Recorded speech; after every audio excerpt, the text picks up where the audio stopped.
हा अनुभव आपल्या चॅनलच्या एका सबस्क्रायबरने पाठवला असून त्यांनी त्यांचे नाव गुपित ठेवण्याची विनंती केली आहे.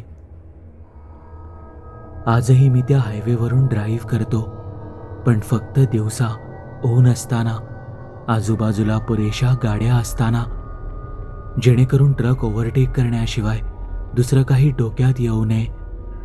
पण 11 वर्षांत मी एकदाही आंबोली घाटात पावसाळ्यात अंधार पडल्यावर गेलेलो नाही.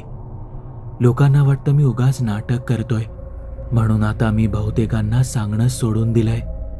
आज हे लिहितोय कारण माझा एक मित्र पुढच्या आठवड्यात गोव्याला गाडीने चाललाय आणि मी त्याला सांगितलं की संध्याकाळी 6च्या आधी निघ, तर तो हसला. मला वाटतं त्याने ही गोष्ट पूर्ण ऐकावी. हे घडलं 2015 मध्ये. मी 26 वर्षांचा होतो. कोल्हापूरमधल्या एका पेस्टिसाइड डिस्ट्रीब्युशन कंपनीत काम करत होतो आणि माझ्या कामाचा एक भाग म्हणजे कोकण पट्ट्यातल्या छोट्या छोट्या गावांमधल्या डीलर्सना भेटणं. सावंतवाडी, वेंगुर्ला, मालवण हा सगळा पट्टा. जुलै ऑगस्ट हे महिने आमच्यासाठी नेहमी सगळ्यात व्यस्त असायचे, कारण त्या भागातल्या काही पिकांच्या पेरणीचा हा हंगाम असतो. त्यामुळे पावसाला न जुमानता मी सतत प्रवास करायचो. माझ्याकडे तेव्हा एक सेकंड हँड मारुती एस्टीम होती, पांढरी, ज्याचा स्टिरिओ फक्त एकच सीडी वाजवायचा कारण चेंजर जॅम झाला होता. त्यामुळे मी जवळपास 4 महिने तो एकच अजय अतुलचा अल्बम ऐकत होतो. ज्या दिवशी हे घडलं त्या दिवशी मी सकाळी सावंतवाडीला गेलो होतो. मीटिंग्स अपेक्षेपेक्षा लवकर संपल्या, बहुतेक 4 वाजेपर्यंत. आणि मी ती चूक केली जी कोकणात प्रवास करणारा प्रत्येक अनुभवी माणूस तुम्हाला कधीही करू नका म्हणून सांगेल. मी ठरवलं की त्या संध्याकाळी कोल्हापूरला परत जायचं, रात्री मुक्काम न करता. तुम्ही जर आधी कधी त्या रस्त्यावरून गेला नसाल तर आधी हे समजून घ्या, पावसाळ्यातला आंबोली घाट म्हणजे नुसता पाऊस नसतो. सोसाट्याच्या वाऱ्यामुळे पावसाचे थेंब इतके जोरात कारच्या काचेवर आदळतात जसे की लहान दगडं आपटत आहेत. दऱ्यांमध्ये प्रचंड धुकं साचलेलं असतं आणि रस्ता डोंगराच्या कडेकडेने वळण घेत जातो. काही ठिकाणी नीट कठडाही नाही, फक्त हिरव्या शून्यात कोसळणारी दरी. त्या रस्त्यावर एसटी बसेस सतत हॉर्न वाजवत असतात, सवयीने नाही तर खरोखरच समोरून काय येतंय हे दिसतच नाही म्हणून. आणि हे होतं 2015. बहुतांश पट्ट्यात फोन नेटवर्क नाही. 1-2 धाबे जे 7च्या आत बंद होतात आणि सूर्य मावळायला लागला की जवळपास वाहतूक नाहीच. मी सावंतवाडीहून 4:30च्या सुमारास निघालो. वाटलं होतं की अंधार पडायच्या आत घाट पार करू आणि 8-8:30 पर्यंत कोल्हापूरला पोहोचू. पण त्या पावसात सगळं किती हळू चालतं याचा अंदाज मला आला नव्हता. मी प्रत्यक्ष घाट चढायला लागलो तोपर्यंत 6:30 वाजून गेले होते आणि आकाश आधीच करड्या काळ्या रंगाचं झालं होतं. माझी त्या क्षणाची मनस्थिती इथे प्रामाणिकपणे सांगणं गरजेचं आहे, कारण पुढे जे घडलं त्याला याचा संदर्भ आहे. मी घाबरलेलो नव्हतो, चिडलेलो होतो. हो, स्वतःवरच चिडलेलो, मुक्काम न केल्याबद्दल, पावसाबद्दल. तुमच्या मनात एकट्याने लांबचा प्रवास करताना जे होतं अगदी तसं.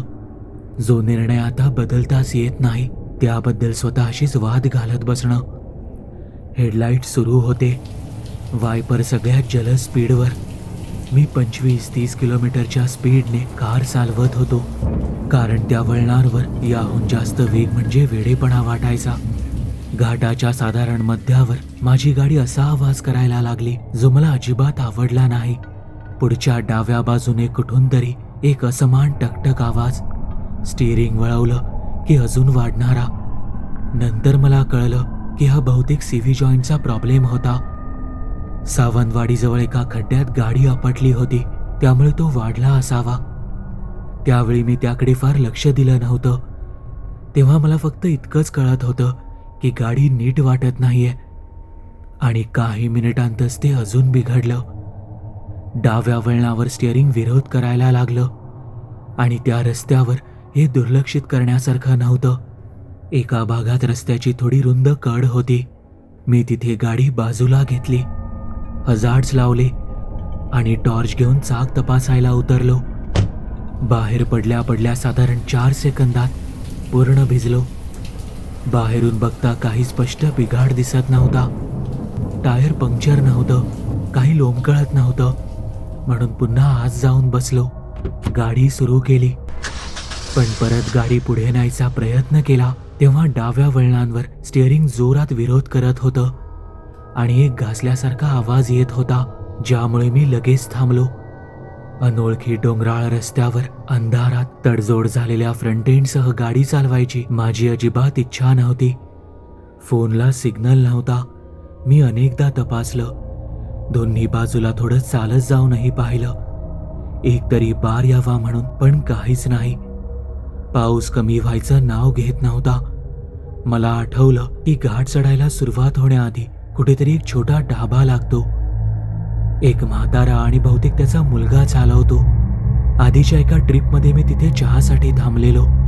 ते नक्की किती मागे होतं हे नीट आठवत नव्हतं. कदाचित गाडीने 20 मिनिटं, पण चालत या पावसात अंधारात नक्कीच जास्त वेळ लागणार होता. मी गाडी लॉक केली. बाहेर त्या परिस्थितीत त्याचा काही उपयोग होणार होता की नाही कोण जाणे. फोन, पाकिट आणि एक रेनकोट घेतला, जो नंतर निव्वळ शोभेचाच निघाला, आणि मी आलो त्या दिशेने खाली चालायला सुरुवात केली. ढाबा काही अंतरावरच असेल अशी आशा करत चालू लागलो. त्या चालण्याचा आवाज मला अजूनही आठवतोय, म्हणून तो सांगायचा आहे. जंगलाच्या छतावर पडणाऱ्या पावसाचा एक सतत गडगडाट असतो, पण त्याखाली डोंगर उतारावर तयार झालेल्या शेकडो छोट्या ओढ्यांचा एक खळखळणारा आवाज असतो. रस्त्यावरून वाहणाऱ्या तपकिरी पाण्याच्या पातळ चादरी. दर काही मिनिटांनी एखादं वाहन जायचं, बहुधा ट्रक. त्याचे हेडलाईट्स पावसाच्या थेंबांना हजारो सोनेरी सुया बनवायचे, आणि मी डोंगराच्या भिंतीला टेकून उभा राहायचो त्या वाहनांना जाऊ देण्यासाठी. मनात वाटायचं कोणीतरी थांबावं, पण कोणी थांबत नसे, कारण त्या रस्त्यावर अंधारात एका अनोळखी माणसासाठी कोण थांबणार. साधारण 35-40 मिनिटं चालल्यावर रेनकोट असूनही पूर्ण भिजून गेलो होतो. मला पुढे एक पिवळसर उजेड दिसला, आणि माझी पहिली प्रतिक्रिया सुटकेची होती. तो ढाबाच होता, पण अगदी तसा नव्हता जसा मला आठवत होता. मी आधी गेलो होतो त्याला पत्र्याचं छप्पर होतं, आणि भिंतीवर कोकण रेल्वेच्या वेळापत्रकाचा चिकटवलेला बोर्ड होता. हे थोडं लहान होतं, लाकूड आणि ताडपत्रीचं बनलेलं, डोंगराच्या एका आत गेलेल्या कोपऱ्यात दडलेलं, जेणेकरून पावसाचा जोर बाजूने निघून जावा. कदाचित मी ज्याचा विचार करत होतो ते वेगळंच असावं, किंवा त्या पट्ट्यात एकापेक्षा जास्त ढाबे असावेत. त्या क्षणी माझ्यासाठी त्याचा काही फरक पडत नव्हता. एक उजेड होता, उजेडाखाली माणसं असतील, आणि माणसं म्हणजे चालणारा फोन, किंवा निदान पाऊस थांबेपर्यंत बसायला कोरडी जागा. आत एक कंदील लावलेला होता. वीज नव्हती, जे मी लक्षात घेतलं, पण फार विचार केला नाही, कारण त्या पट्ट्यात मुसळधार पावसात वीज जाणं अगदी नेहमीचं. एक म्हातारा माणूस काउंटर मागे एका खालच्या लाकडी स्टूलावर बसलेला. काउंटरवर बिस्किटांचे काही स्टीलचे डबे, एक किटली आणि फार काही नाही. त्याने माझ्याकडे फार आश्चर्याने पाहिले नाही. हे त्याच्यासाठी अगदी नेहमीचं होतं. मी त्यांना विचारलं, फोन आहे का वापरायला, किंवा मदतीसाठी काही मार्ग आहे का? त्यावर तो म्हणाला, नेटवर्क टॉवर 2 दिवसांपासून बंद आहे. हे माझ्या आधीच्या माहितीशी जुळत होतं. तितक्यात तो पुन्हा म्हणाला, एक जीप कधी कधी खालच्या गावातून याच सुमारास दुधाचे कॅन घेऊन परत येते, आणि तुम्ही थांबलात तर कदाचित त्यातून जाता येईल, किंवा निदान निरोप तरी पाठवता येईल. तोपर्यंत चहा घेणार का? मी हो म्हणालो. जणू ती माझ्या सगळ्या समस्यांची उत्तरं होती. त्याने फार प्रश्न विचारले नाहीत, जे त्यावेळी मला बरं वाटलं, आणि आता वेगळ्या पद्धतीने आठवतंय. त्याने फक्त विचारलं की मी कुठून आलोय, आणि काहीसं असं म्हणाला, आजकाल कोणी या रस्त्याने रात्री येत नाही. अशा सुरात जो भीतीदायक नव्हता, फक्त वस्तुस्थिती सांगणारा होता. मी विचारलं, जीप यायला किती वेळ लागतो?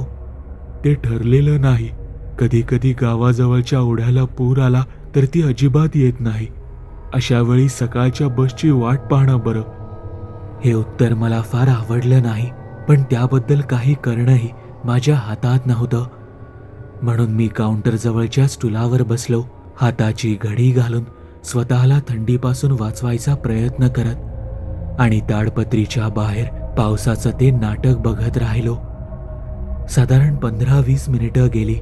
मग म्हाताऱ्याचा मुलगा, मी गृहीत धरतोय तो मुलगाच होता, जवळपास तिशीच्या शेवटी असलेला बारीक अंगाचा, गळ्यात ओला गमछा, मागच्या बाजूने कुठून तरी आला, अंगावरचं पाणी झटकत आणि दोघांमध्ये कोकणी हेल असलेल्या मराठीत काहीतरी थोडक्यात बोलणं झालं, जे मला पूर्ण कळलं नाही.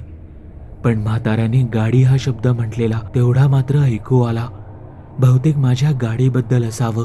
आणि मुलाने माझ्याकडे बघितलं आणि लगेच नजर वळवली. मी थोडं अस्वस्थतेपोटी विचारलं ते काय बोलत होते. म्हाताऱ्याने हात हलवला. काही नाही हो, गाडी बंद पडली म्हणतोय. हे खरं होतं, पण ते संपूर्ण संभाषण वाटलं नाही. मी ते सोडून दिलं, कारण त्यावेळी मला वाटत होतं माझी सगळ्यात मोठी समस्या फक्त जॅम झालेला सीव्ही जॉईंट होती. मुलगा दाराजवळच्या एका खालच्या बाकावर बसला. फार बोलला नाही. अधूनमधून पावसाकडे बघत राहिला, जणू कुणाची किंवा कशाची तरी वाट बघतोय. काही वेळाने त्याने मला बिडी ऑफर केली, जी मी नाकारली आणि मग जवळपास सहज बोलल्यासारखं म्हणाला, काही वर्षांपूर्वी नवीन बायपास रस्ता उघडण्याआधी या घाटाच्या पट्ट्यावर खूप जास्त रहदारी असायची. एक रुंद चांगल्या ग्रेडचा रस्ता, जो आता बहुतेक वाहनं वापरतात, विशेषतः रात्री. हा जुना रस्ता आता बहुतेक स्थानिक जीप्स, दुधाच्या गाड्या आणि माझ्यासारख्या क्वचित हरवलेल्या जीवांसाठीच उरलाय. मला आठवतंय त्याने जवळपास तोच शब्द वापरला, हरवलेला. मी थोडं हसलो आणि म्हणालो, हो, बहुतेक मी त्यातलाच एक आहे. साधारण अर्धा तास तिथे बसल्यानंतर मला बाहेर पहिल्यांदा असा काहीतरी आवाज ऐकू आला, जो पाऊस, वारा किंवा ओढा यासारखा वाटत नव्हता. तो एका आवाजाच्या जवळचा होता. एक स्वर, जणू कोणीतरी काही अंतरावरून एक नाव पुकारतंय. जवळपास लगेच पावसात विरून जाणारा आवाज. मी वर बघितलं आणि माझ्या लक्षात आलं की मुलगा एकदम स्तब्ध झाला होता. तोही ऐकत होता. म्हाताऱ्याने काहीच प्रतिक्रिया दिली नाही. तो किटली ढवळतच राहिला. मी विचारलं, बाहेर कोणी आहे का? मुलगा म्हणाला, कधी कधी गावातली माणसं कंदील घेऊन रस्त्याने चालतात, ओढ्याची पातळी बघायला, आणि हे बहुतेक तेच असेल. एक वाजवी उत्तर होतं. या क्षणाशी न्याय करायचा झाला तर मी म्हणेन ते एकदम वाजवी, साधं उत्तर होतं आणि मी ते मान्य केलं आणि परत माझ्या चहाकडे वळलो.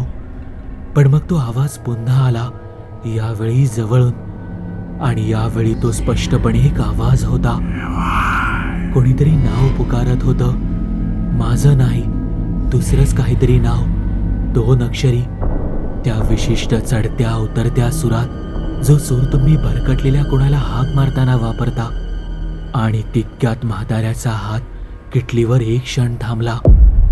मी मुलाकडे बघितलं तर तो त्याच्या वडिलांकडे बघत होता, माझ्याकडे नाही. आणि त्याच्या चेहऱ्यावर काहीतरी होतं, भीतीपेक्षा जास्त काहीतरी.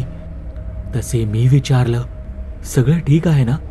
तसे म्हातारा म्हणाला, हो, बसा, चहा प्या, जीप येईल आता. पण तो जरा जास्तच घाईने बोलला आणि बोलताना माझ्या नजरेला नजर दिली नाही. मला त्याची भीती वाटली नाही, पण एक गोष्ट खटकली, ते म्हणजे तो मला स्पष्टपणे सांगू इच्छित नव्हता. आणखी 10 मिनिटं शांततेत गेली, जी बाहेरच्या पावसापेक्षा जास्त जड वाटत होती.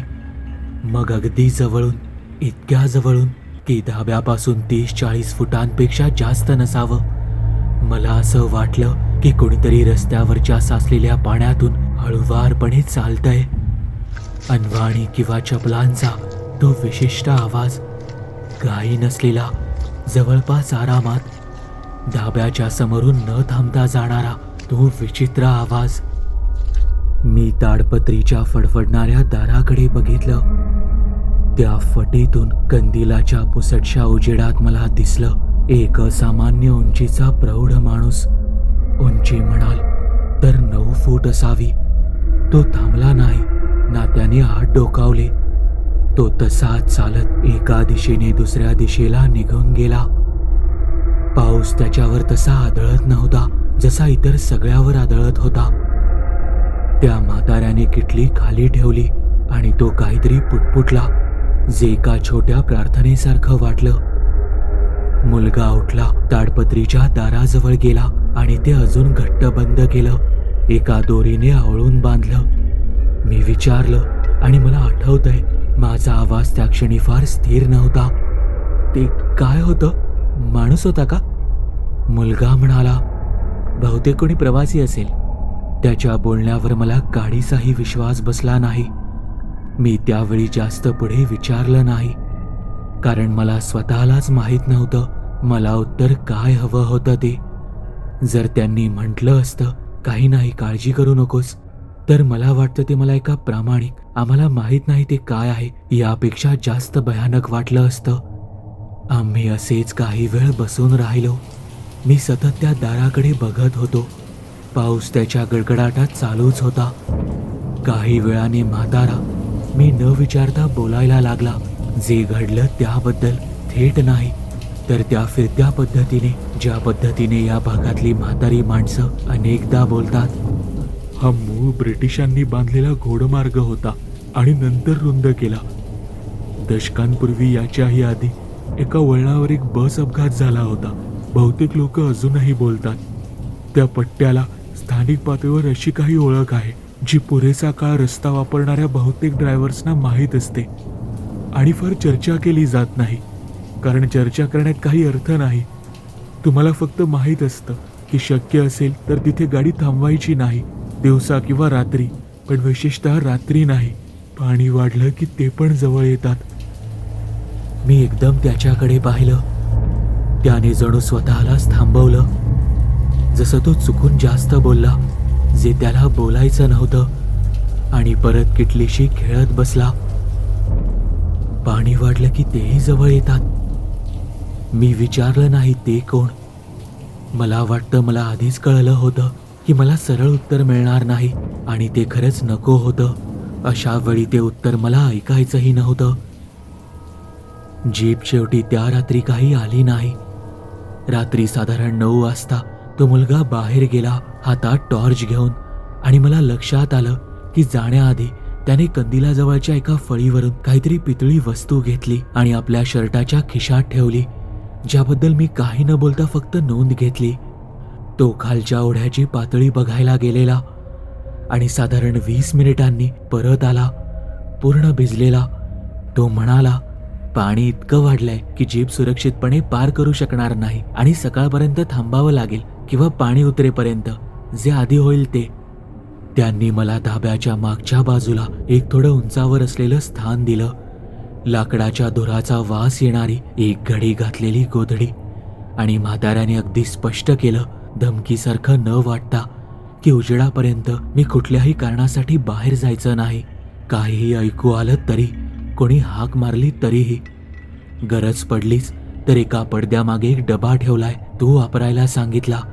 मी शेवटचं विचारलं का म्हणून, आणि यावेळी म्हाताऱ्याने थेट माझ्याकडे बघितलं आणि असं काहीतरी म्हणाला जे मी आजतागायत पूर्णपणे विसरू शकलो नाही.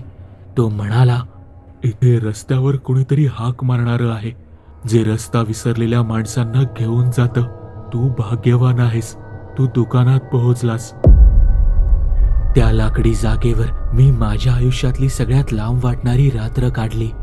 झोपण्यापेक्षा एका सतर्क अर्धजागृत अवस्थेत, पावसाचा आवाज ऐकत, आणि 2दा, मला नेमकं सांगायचंय, बरोबर 2दा, तो चढता उतरता 2 अक्षरी आवाज मला रस्त्यावरून कुठून तरी ऐकू आला.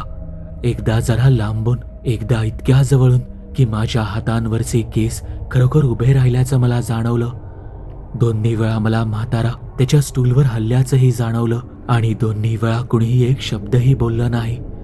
1-2 मिनिटांनी तो आवाज पुन्हा आला नाही, निदान त्या तासापुरता तरी. शेवटी मला झोप लागलीच, निव्वळ थकव्यामुळे. सुरक्षिततेच्या कुठल्याही भावनेमुळे नाही. आणि मी करड्या दिवसाच्या उजेडात जागा झालो. पाऊस आता एक स्थिर पण खूपच सौम्य रिपरिपीत बदलला होता आणि म्हाताऱ्याच्या नेहमीच्या हालचालींचे आवाज मला ऐकू येत होते. पाणी उकळत होतं.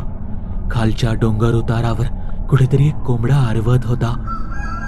ही विचित्रच आहे की आदल्या रात्रीची भीती दिवसाच्या उजेडात किती पटकन जवळपास लाजिरवाणी वाटायला लागते. जणू ते एक तापाच्या भरात पाहिलेलं स्वप्न आहे जे तुम्ही गांभीर्याने घेतल्याची तुम्हालाच थोडी लाज वाटते. मला आठवतंय, मला खरंच थोडा मूर्खपणाचा भास झालेला. उठून बसताना, अंग ताणताना वाटलं होतं कदाचित एकटेपणा आणि थकवा यांनी परिस्थितीपेक्षा जास्त माझ्यावर परिणाम केलाय. मुलगा माझ्याबरोबर त्या सकाळी माझ्या गाडीपर्यंत चालत आला. ओढा पार करण्या इतकं पाणी उतरलं होतं आणि जीप शेवटी सकाळी 7ला आली, तिच्या नेहमीच्या वेळापत्रकाप्रमाणे बहुतेक. आणि तिचा ड्रायव्हर बबन नावाचा एक जाडजूड माणूस. त्याने माझी गाडी घाटाच्या पायथ्याजवळच्या एका ओळखीच्या मॅकॅनिककडे टो करून देण्याची पूर्ण तयारी दाखवली. तो मुलगा आदल्या रात्रीपेक्षा जास्त शांत होता, जास्त व्यवहारी. आणि मला जाणवलं की जे घडलं ते मला उकरून काढायला नको. पण मी गाडी पार्क केली होती. त्या जागेजवळ पोहोचलो तेव्हा मी विचारलं की त्यांना नक्की काय वाटत होतं, की बाहेर काय होतं. तो थोडा वेळ शांत राहिला, चालत राहिला आणि मग असं काहीतरी म्हणाला जे मी तेव्हापासून सतत डोक्यात फिरवत आलोय. कारण ते एकाच वेळी उत्तरही होतं आणि नव्हतंही. तो म्हणाला, जुन्या रस्त्यांचे काही पट्टे, विशेषतः जंगल आणि डोंगरातून बराच काळ कापलेले, ते आठवणीत ठेवतात त्या माणसांना जे कधीच त्यांच्या इच्छित जागी न पोहोचता त्या रस्त्यावर मेले आहेत. बहुतेक प्रवासी, अंधार पडल्यावर अडकलेली माणसं, अशाच हवामानात वाट चुकलेली माणसं. अशा रात्री जे हाक मारतं ते नेमकं माणूस उरलेलं नसतं, फक्त रस्त्याने ठेवलेली आठवण असते. जर तुम्ही मूर्खपणाने किंवा दुर्दैवाने त्या हाकेला उत्तर दिलं तर तुम्हीही त्या आठवणीचा एक भाग बनता. मला त्याचं काय करावं ते कळलं नाही. खरं सांगायचं तर आजही कळत नाही. मी होकारार्थी मान हलवली, जणू मला समजलं. कारण त्या क्षणी दुसरी सभ्य प्रतिक्रिया माझ्याकडे उपलब्ध नव्हती. आणि आम्ही चालत राहिलो. गाडीजवळ पोहोचलो तेव्हा आणखी एक गोष्ट घडली आणि हा भाग या गोष्टीत समाविष्ट करायला मला थोडा संकोच वाटतोय. कारण ते सिद्ध करायचा माझ्याकडे काहीही मार्ग नाही आणि त्याचं प्रत्येक शक्य साधं स्पष्टीकरण उपलब्ध आहे. ड्रायव्हरच्या बाजूची खिडकी, जी मला स्पष्ट आठवते, आदल्या संध्याकाळी गाडी लॉक करून सोडण्याआधी मी पूर्णपणे वर चढवली होती. हे मला विशेषतः आठवतंय कारण मला तो मॅन्युअल हँडल पूर्णपणे फिरवायचा हा प्रयत्न आठवतोय. ती खाली होती, फुटलेली नाही, जबरदस्तीने उघडलेलीही नाही, फक्त खाली उतरवलेली. कदाचित 8 ते 10 इंच इतकी की रात्रभर पाऊस आत जाऊन त्या बाजूची सीट आणि फ्लोअर मॅटचा काही भाग भिजलाही होता. दुसरीकडे कुठेही जबरदस्तीने घुसल्याची खूण नव्हती. काहीही चोरीला गेलं नव्हतं. माझी बॅग धाब्यावर माझ्याजवळच होती. पण सीट खाली सुमारे 4,000 रुपये असलेली एक छोटी कॅश बॉक्स होती. ती जशीच्या तशी होती आणि डिकीत काही सॅम्पल प्रोडक्ट बॉक्सेस होते, तेही जसेच्या तसे. मी मुलाला विचारलं, त्याला वाटतं का की कोणतरी आत घुसायचा प्रयत्न केला असेल. त्याने बराच वेळ त्या खिडकीकडे बघितलं, माझ्याकडे बघितलं आणि प्रश्नाचं थेट उत्तर दिलं नाही. तो फक्त म्हणाला, आपण निघायला हवं, बबन जीप घेऊन थांबलाय. आणि त्याने गाडी ढकलायला मदत केली जिथून ती टो करता येईल. मी आंबोली गावाजवळच्या एका गॅरेजमध्ये त्या दिवशी CV जॉईंट बदलून घेतला आणि त्या संध्याकाळी साध्या विसरण्याजोग्या दिवसाच्या रहदारीत कोल्हापूरला परत गेलो. आयुष्य पटकन नेहमीसारखं झालं, जसं ते नेहमी होतं. काही आठवडे मी सहकाऱ्यांना या गोष्टीची एक लहान, जास्त विनोदी आवृत्ती सांगत राहिलो. घाटात गाडी बंद पडली. धाब्यावरचा एक विचित्र म्हातारा पावसाचा आवाज ऐकत रात्र काढली, कारण ती आवृत्ती सांगायला जास्त सोपी होती. मी त्या रस्त्याच्या पट्ट्यावर बरोबर एकदाच परत गेलो. त्यानंतर साधारण 1.5 वर्षांनी दिवसाच्या उजेडात मुद्दाम वेग कमी करत जिथे मला आठवत होतं धाबा होता त्या जागेजवळून जाताना मला तुम्हाला सांगायला आवडलं असतं की मला ते तसंच सापडलं जसं मला आठवत होतं. पण ते ठिकाण मला अजिबात सापडलं नाही. लाकूड ताडपत्रीची रचना नाही, अशी कुठलीही स्पष्ट पायाभरणी किंवा मोकळी जागा नाही जिथे ते उभं असावं. मी त्याच 1 किलोमीटरच्या पट्ट्यावर 3दा पुढे मागे गाडी चालवली, दोन्ही बाजूंनी तपासत, पण त्याच्याशी जुळणारं काहीच सापडलं नाही. मला तो धाबा पुन्हा कधीच सापडला नाही आणि मी जवळच्या गावात त्या म्हाताऱ्याबद्दल आणि त्याच्या मुलाबद्दल कधीच चौकशी केली नाही, कारण मला खरंच खात्री नव्हती. पण मला एक गोष्ट माहीत आहे, पुढच्या आठवड्यात गोव्याला जाणारा माझा मित्र, मी त्याला हे सांगितलं तेव्हा तो हसला आणि मला विचारलं की मला खरंच वाटतंय का की तिथे काहीतरी आहे. मी त्याला प्रामाणिकपणे सांगितलं की मला माहीत नाही आणि मला तिथे काय आहे हे सुद्धा जाणून घ्यायचं नाही. मला जे माहीत आहे ते म्हणजे मी ताडपत्रीच्या फटीतून काय बघितलं, आणि आजतागायत कोणीही मला असं कुठलंही स्पष्टीकरण दिलं नाही जे सगळे तुकडे न सोडता जुळेल. आणि सगळ्यात जास्त मला जे माहीत आहे ते म्हणजे तिथे बाहेर जे काही हाक मारत होतं ते माझं नाव घेत नव्हतं. पण आजही सतत असं वाटत राहतं की तो रस्ता अजूनही तसाच आहे, पुढच्या वाटसरूची वाट पाहत.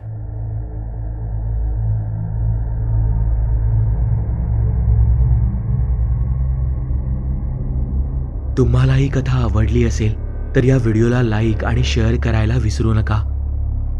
जर तुम्ही आपल्या चॅनलवरती नवीन असाल तर आपल्या चॅनलला सबस्क्राईब नक्की करा आणि बेल आयकॉनवरती क्लिक करा, म्हणजे तुम्हाला पुढील येणाऱ्या व्हिडिओचे नोटिफिकेशन लगेच मिळेल. तुमच्याकडेही अशा कथा किंवा अनुभव असतील तर ते तुम्ही मला आपल्या वेबसाईटद्वारे म्हणजेच TKStoryteller.com द्वारे पाठवू शकता. त्याची लिंक मी या व्हिडिओच्या डिस्क्रिप्शनमध्ये दिली आहे. आपल्या चॅनलबद्दलचे अपडेट्स मिळवण्यासाठी आपल्या फेसबुक, इंस्टाग्राम, ट्विटर आणि टेलिग्राम या चॅनल्सला फॉलो करायला विसरू नका. आपल्या चॅनलवर पोस्ट झालेल्या सगळ्या कथा तुम्ही आता आपल्या वेबसाईटद्वारेही वाचू शकता. त्यासाठी आपल्या वेबसाईटला म्हणजेच TKStoryteller.com ला भेट द्यायला विसरू नका.